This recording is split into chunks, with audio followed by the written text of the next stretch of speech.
할렐루야. 하나님이 함께 하시는 은혜와 평강이 오늘도 주님 앞에 나와 예배드리는 여러분 모두에게 충만하시기를 기원합니다.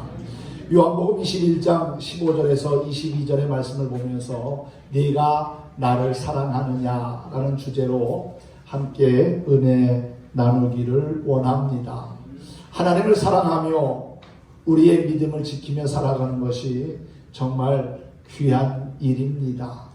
하나님을 사랑하지 않고는 우리가 하나님의 뜻하신 바를 이룰 수가 없고, 또한 하나님의 선한 일꾼과 도구로 쓰임받을 수가 없습니다. 하나님이 우리에게 주신 가장 큰 계명도 하나님을 사랑하라는 것이고 이웃을 사랑하라는 겁니다. 우리의 믿음 생활에서 사랑이 빠진다면 결국 아무것도 아닙니다. 하나님에 대한 사랑 없이 행하는 모든 우리의 수고와 헌신은 헛된 것이 될 수밖에 없다는 거지요. 하나님을 사랑하는 마음이 이 시간 다시 한번 우리의 마음에 불릴듯 일어나기를 소망합니다. 부활하신 예수님을 만날 때 우리의 사랑이 회복되고, 또한 사랑을 통하여 하나님 앞에 더욱더 귀하게 쓰임받는 지체가 될 거라고 믿습니다. 밑 빠진 항아리에는 물을 가득 채울 수가 없습니다. 부으면 또 밑으로 빠져나가기 때문이지요. 하지만 밑 빠진 항아리를 강에 담그면 강물에 잠긴 항아리에 물이 가득하게 됩니다. 내가 그리스도 안에 있으면, 하나님의 넓은 품 안에 있으면 내 삶의 주의 충만한 은혜가 넘쳐나게 될 것이라는 사실이지요. 예수님 안에 사는 것이 안전하고 행복한 삶의 비결입니다. 예수님 안에 살 때에 우리의 삶을 풍성케 하시는 주의 은혜를 보게 될 거라는 사실이지요. 부활하신 예수님을 믿고 그분의 인도하심을 따라 살아가는 것이 가장 가치 있고 행복한 삶의 길이라고 믿습니다. 하나님의 사랑에 매여 그분이 이끄시는 거룩한 삶의 주인공이 되기를 소망합니다. 누가 주장이 되어야 할까라고 하는 제목의 그림책이 있습니다. 늙은 인디언 주장이 새로운 주장을 뽑기 위해 3명의 젊은 인디언을 산으로 보내며 각자 자신이 생각하기에 가장 귀한 것을 찾아오라고 했습니다. 첫 번째 인디언은 병을 고칠 수 있는 약초를 가져왔습니다. 또 다른 인디언은 보석을 찾아가지고 왔습니다. 하지만 마지막 인디언은 어려움에 빠진 사람을 도와주느라 아무것도 찾지 못한 채 빈손으로 마을로 돌아왔습니다. 그런데 늙은 인디언 추장은 아무것도 찾아오지 못한 3번째 인디언을 새로운 추장으로 지목했습니다. 생명을 소중히 여기는 마음이 가장 귀하기 때문입니다. 생명을 소중히 여기는 마음은 사랑에서 시작되는데, 그 사랑은 세상 어느 것과도 비교할 수 없는 가장 소중한 것이라는 사실이지요.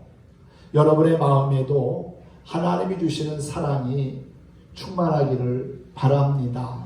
여러분의 가정에도, 또한 이웃과의 관계에도 사랑의 모습들이 많아지기를 소망합니다. 가장 위대한 사랑을 우리에게 보여주신 분이 바로 우리의 예배를 받으시는 하나님이지요. 그분은 독생자 예수님을 십자가에 내어주시기까지 우리를 사랑하셨고 죄인된 나를 구원하셨으며, 또한 하나님의 자녀가 되게 하셨습니다. 하나님을 사랑하는 믿음의 고백이 늘 우리 안에 있으면 정말 좋겠습니다. 그 하나님의 사랑으로 섬기고, 또한 영혼 구원의 힘쓰다 보면은 진정 하나님의 자녀로 살아가는 우리의 모습을 발견하게 될 것입니다. 매월 마지막 주를 우리는 선교주일로 지키며 또한 선교지를 위하여 기도하고 헌금하고 있지요. 선교하는 것도 마찬가지입니다. 그냥 단순히 형식적인 선교가 아니라 영혼을 사랑하는 마음을 가지고 예수님의 사랑의 마음을 가지고 선교할 때 선교하는 우리의 마음에도 기쁨이 생기고 또한 선교하는 그 선교 현장에도 하나님의 놀라운 구원의 역사가 있게 될 거라고 믿습니다. 요한복음 20장과 21장은 예수님께서 부활하신 이후에 되어진 역사를 소개하고 있습니다.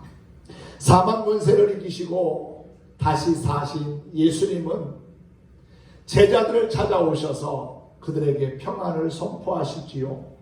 두려움과 절망 속에 떨고 있는 제자들을 주님은 친히 찾아오셔서 그들을 책망하거나 야단하지 아니하시고 긍휼과 사랑의 모습으로 평안을 선포하십니다.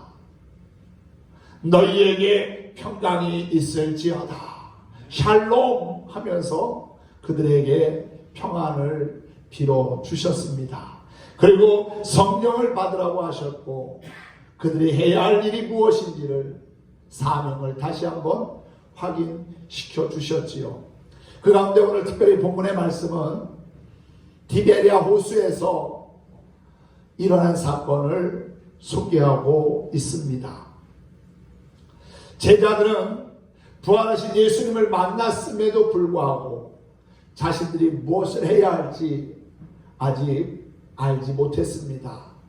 그래서 어찌해야 할지 서로 눈치만 보고 있다가 베드로가 나는 물고기 잡으러 가노라 하며 자리에서 일어나자 다른 제자들도 우리도 함께 가겠다며 나섰습니다.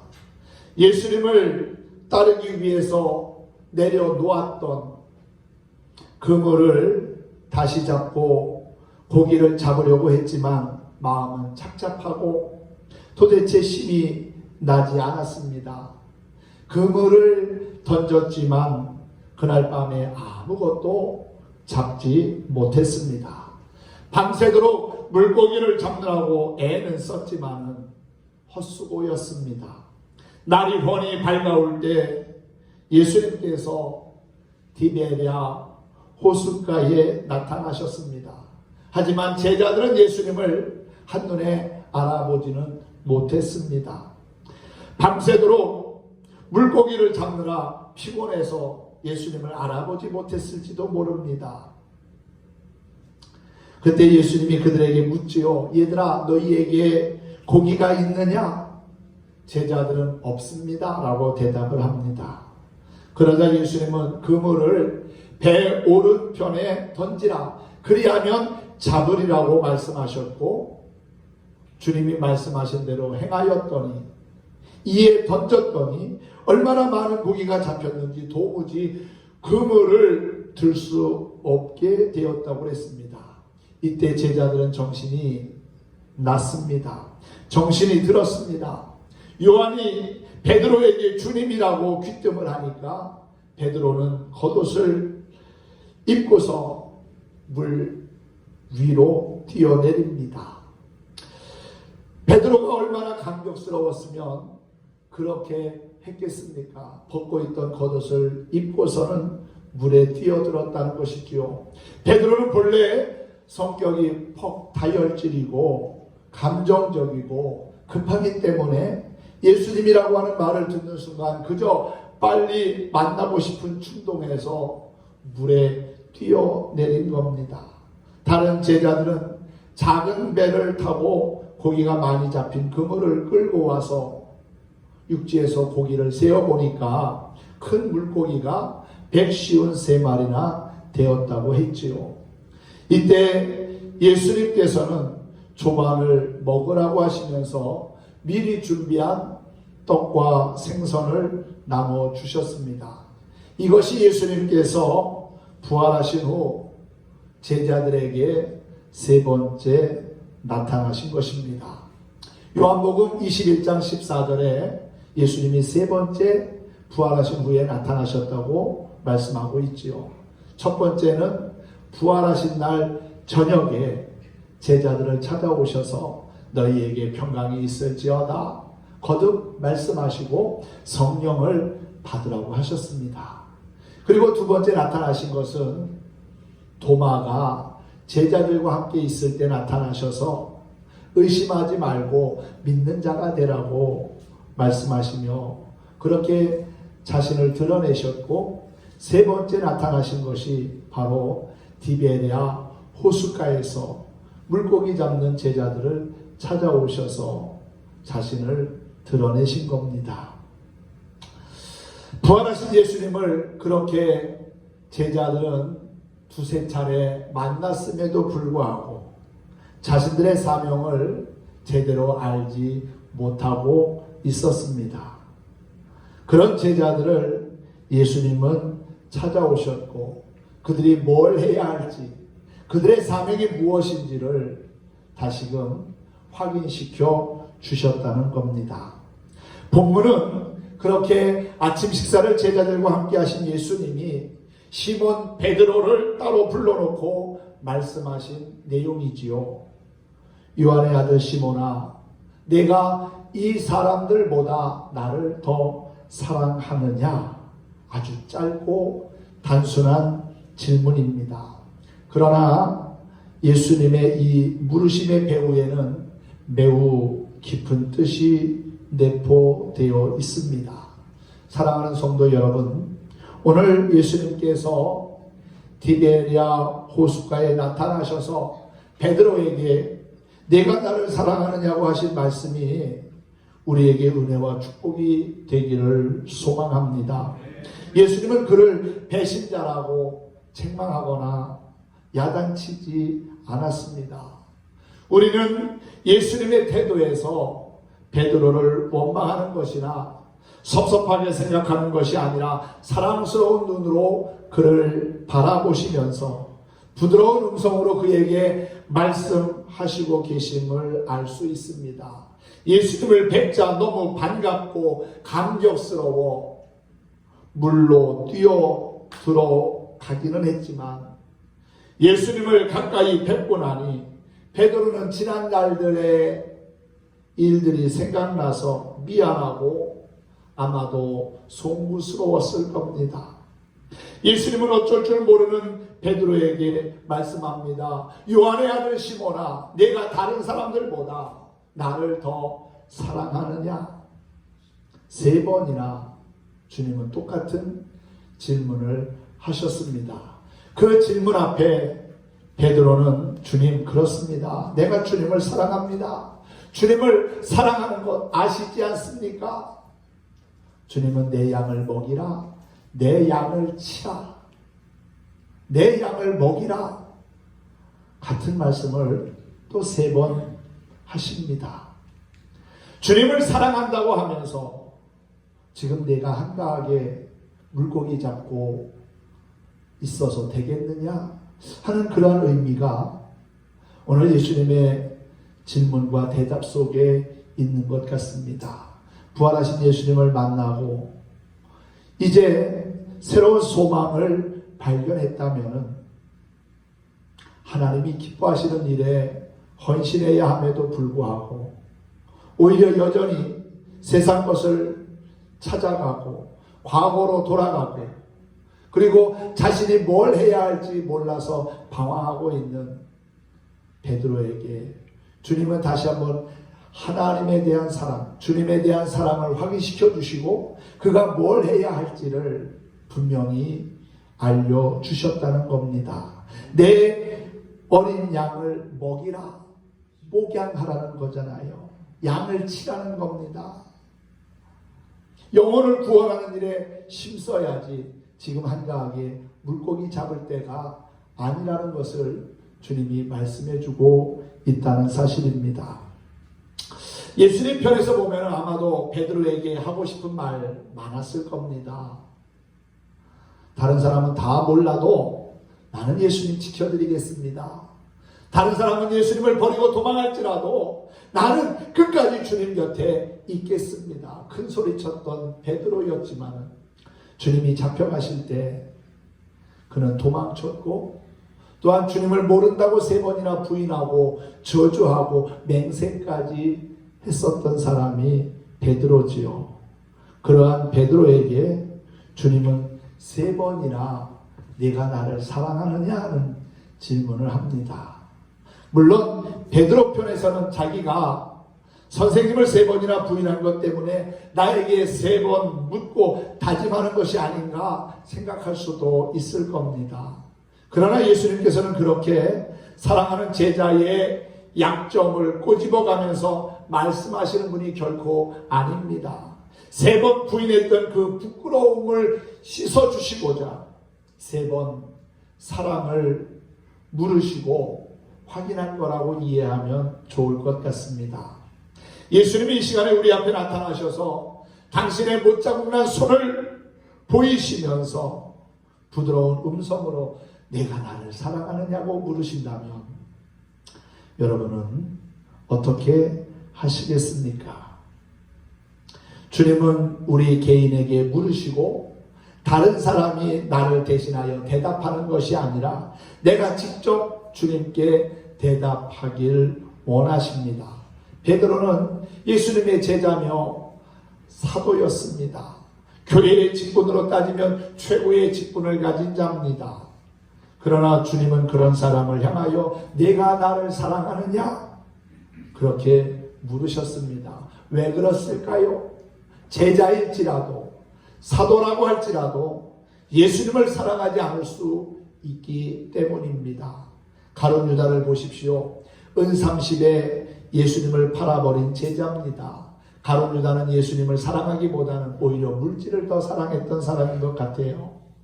그러므로 사실 예수님께서는 교회에서 어떤 직분을 맡았느냐 하는 것보다 우리가 주님을 얼마나 사랑하느냐를 더 눈여겨보신다는 겁니다.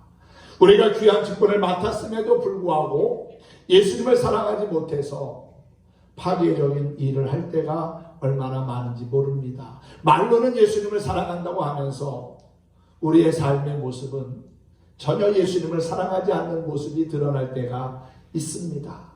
그래서 교회 안에서 갈등이 생기고 이해하고 사랑하기보다는 미운 감정을 드러내고 분열의 양상을 보일 때가 종종 있는 것 같아요. 그래서 우리는 늘 주님 앞에 기도할 때마다 주님, 내 안에 분노가 사라지게 하시고 미운 감정이 물러가게 하시고 주님의 온유함과 겸손한 마음을 가지고 이해하며 사랑하며 살아가도록 도와주세요. 그 기도가 앞서야 될 줄로 믿습니다. 주님의 사랑을 깨닫고 그 사랑으로 섬기며 헌신할 때 우리의 삶에 선한 역사들이 일어나는 것을 보게 될 줄로 믿습니다. 나중에 주님께서 물으신다면 네가 세상에서 사는 동안 교회에서 무슨 직분을 맡았느냐고 묻지 아니하시고 네가 나를 얼마나 사랑했느냐고 물으실 겁니다. 베드로와 야고보, 요한 이 3사람은 주님으로부터 특별한 사랑을 총애를 입었던 사람이지요. 그들은 주님께서 다른 사람이 보이지 않게 행하는 이적도 보았습니다. 주님께서 변화산에 올라가실 때에도 이 3사람만 데리고 올라가셨고, 그래서 세상 말로 형용할 수 없는 예수님의 변화된 놀라운 모습을 보기도 했지요. 회당장 야이로의 죽은 딸을 살릴 때에도 다른 사람은 다 내보내고 이 3 제자가 지켜보는 가운데 살리셨습니다. 그들은 겟세마네 동산에서 주님께서 고민하면서 기도하시는 모습도 지켜봤습니다. 이렇게 주님의 은총을 한없이 입은 사람이지만은 주님께서는 내가 나를 사랑하느냐고 묻습니다. 다시 말하면 우리가 무엇을 보고 무엇을 받고 무엇을 즐겼느냐 하는 것이 중요한 것이 아니라 주님을 얼마나 사랑하느냐고 하는 것이 중요하기 때문이라는 사실이지요. 베드로는 참 열심 있는 제자였습니다. 남다른 열정이 있었습니다. 주님을 위해서는 무엇이든지 하려는 마음을 먹었고 또한 실제로 그렇게 행하기도 했지요. 예수님이 갈릴리 바다 위로 걸어오실 때 베드로는 크게 소리 지르며 만일 선생님이시거든 저를 명하여 바다 위로 걸어오라 하소서 하고 나섰던 사람입니다. 얼마나 모험적이고 신앙적이었습니까? 얼마나 그 열심이 컸습니까? 오늘 본문에 보아도 부활하신 주님이 바닷가에 서신 것을 보고 옷을 입은 채 바다로 뛰어들어 예수님께 나아오지 않았습니까? 이렇게까지 열성적인 베드로에게 주님은 내가 나를 사랑하느냐고 물으십니다. 이는 열심히 일하고 봉사하는 것도 주님을 사랑하면서 해야 한다는 것을 의미하지요. 베드로처럼 자기 자신을 부인한 사람을 향해서도 주님은 내가 나를 사랑하느냐고 묻습니다. 베드로는 주여 내가 모든 것을 버리고 주님을 쫓았습니다라고 말한 사람입니다. 사실 그는 주님께서 너는 나를 따르라고 말씀하실 때 주저하지 않고 잡았던 고기와 물고기, 배도 그물도 다 버려두고 예수님을 쫓아서 3년 동안이나 같이 동고동락했던 사람입니다. 주님을 위해서는 모든 것을 버렸고 또한 그만큼 충성스럽게 주님을 따랐던 사람이지요. 주님을 위해서는 어떠한 고난도 받을 각오가 되어 있었습니다. 그렇지만 주님은 베드로에게 네가 나를 사랑하느냐고 물으셨습니다. 아무리 훌륭한 인격을 가지고 있고 선을 행하고 착한 일을 하고 많은 사람을 유익하게 한다 할지라도 주님을 사랑하는 마음이 없다면 그것은 헛된 일이 될 수밖에 없습니다. 우리가 헌신하는 것, 우리가 영혼을 구원하는 일에 힘쓰는 것, 우리가 구제하며 선교하는 것도 사랑의 마음을 갖고 해야지 나를 드러내기 위한 모습을 가지고 행해서는 결코 하나님 앞에 존귀한 일꾼으로 설 수가 없다는 겁니다. 주님은 몰라서 베드로에게 3번이나 네가 나를 사랑하느냐고 물은 것 아닙니다. 정말 베드로에게 필요한 그 사랑이 무엇인지를 깨닫게 하시려고, 그리고 앞으로 베드로가 감당해야 할 그 사명의 중심에는 주님을 사랑하는 뜨거운 마음이 필요하다는 것을 아셨기에 그 뜨거운 사랑의 마음을 다시금 불릴 듯 일어나게 하시려고 네가 나를 사랑하느냐, 요한의 아들 시몬아 네가 나를 사랑하느냐고 똑같은 질문을 3번이나 하신 겁니다. 반복한다는 것은 그만큼 중요하다는 의미가 있지요.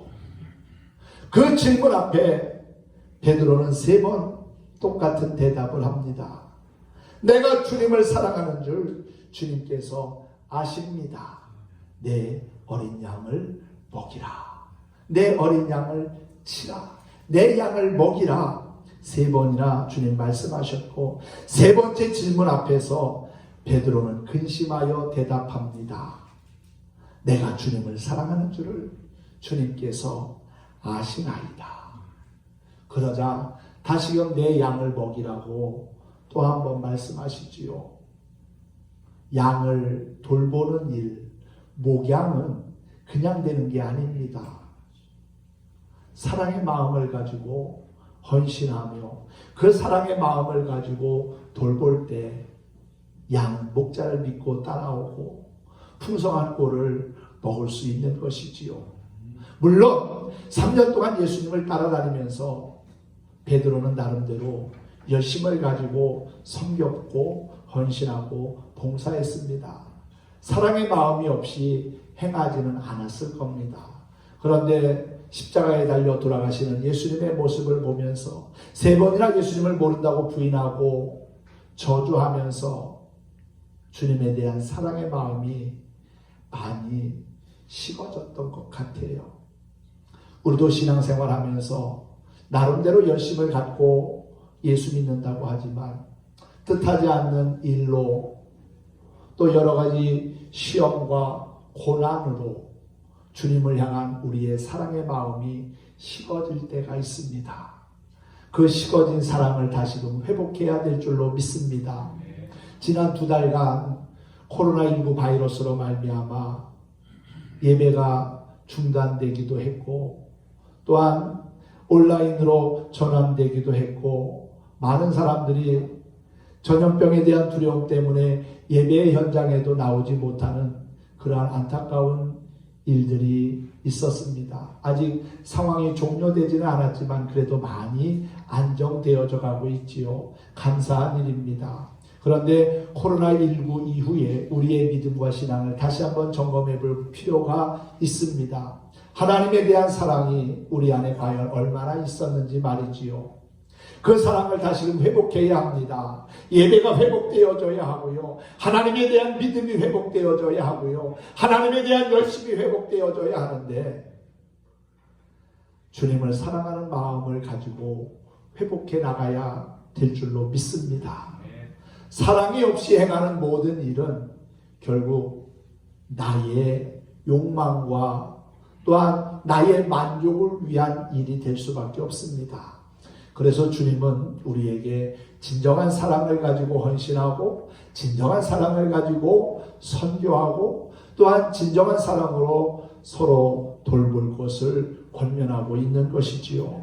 그 사랑의 마음을 가지고 헌신하며 주의 사역을 감당해 나아갈 때 하나님께서도 영광을 받으시고 우리의 믿음도 신앙도 성장하여 선한 열매를 맺게 될 거라고 믿습니다. 베드로는 이제 앞으로 여러 가지 어려운 상황들을 만날 겁니다. 물론 부활하신 주님이 함께 하시기에 담대하게 나가서 복음을 전하는 전도자가 되지만 이루 말할 수 없는 많은 고난과 핍박이 그를 기다리고 있다는 것을 18절에서 주님이 말씀하고 계시지요. 내가 젊어서는 스스로 띠띠고 원하는 곳으로 다녔거니와 늙어서는 내 팔을 벌리리니 남이 내게 띠띠우고 원하지 아니하는 곳으로 데려가리라. 이 말씀을 하시면 베드로가 어떠한 죽음으로 하나님께 영광을 돌릴 것을 가리키심이로라 그랬습니다. 이 말씀을 하시고 주님은 한마디 더 하시지요. 나를 따르라 하는 겁니다. 주님을 사랑하는 뜨거운 그 마음을 회복해서 다시금 주님을 따르라는 겁니다. 3번이나 주님을 모른다고 부인하고 저주하고 맹세까지 한 그 베드로를 주님은 외면하지 아니하시고 그에게 다시 한번 기회를 주시고 그리고 주님을 따르는 하나님의 사람이 될 것을 말씀하고 있는 겁니다. 우리가 때로는 실수할 때도 있고 좌절하여 낙심할 때도 있지만 그렇다고 해서 주님이 우리를 나몰라라 무관심하게 버려두는 것이 아니라 우리로 하여금 다시금 일어날 수 있는 기회를 주시고 은혜를 주시는 분, 지금도 살아계신 나의 하나님이십니다. 그분이 나를 따르라고 말씀합니다. 어떠한 마음을 가지고 주님을 사랑하는 마음을 가지고 말이지요. 주님을 사랑하는 그 마음을 가지고 다시 한번 사명의 자리에 설 때 우리의 삶에는 놀라운 역사들이 있게 될 줄로 믿습니다. 사랑하는 성도 여러분, 베드로는 나중에 예수님을 위하여 십자가에 거꾸로 매달려 순교했다고 하지요. 주님을 진정으로 사랑하면 사랑하는 사람을 위하여 무엇이든지 어떤 일이든지 할 수 있습니다. 주님 일은 내 마음과 내 뜻 가지고 하는 것이 아니라 하나님을 사랑하는 마음을 가지고 행하는 것입니다. 주님을 뜨겁게 사랑하며 행할 때 부활하신 주님께서 우리의 삶을 통하여 우리의 삶의 현장에서 역사하시고 일하심을 볼 것입니다. 여러분, 사랑의 손을 가지고 일하십시다. 그리고 사랑의 머리로 생각하십시다. 사랑의 눈으로 바라보고 사랑의 입으로 말합시다. 이렇게 할 때 우리는 하나님의 존귀한 일꾼으로 쓰임 받을 겁니다. 주어진 삶의 현장에서 믿음의 선한 싸움을 싸우며 달려갈 길을 잘 달려갈 것입니다. 주의 사랑으로 하나 되어서 영혼을 살리고 구원하는 일에 힘쓰는 진정한 그리스도인이 될 수 있기를 예수님의 이름으로 축원합니다. 축복합니다.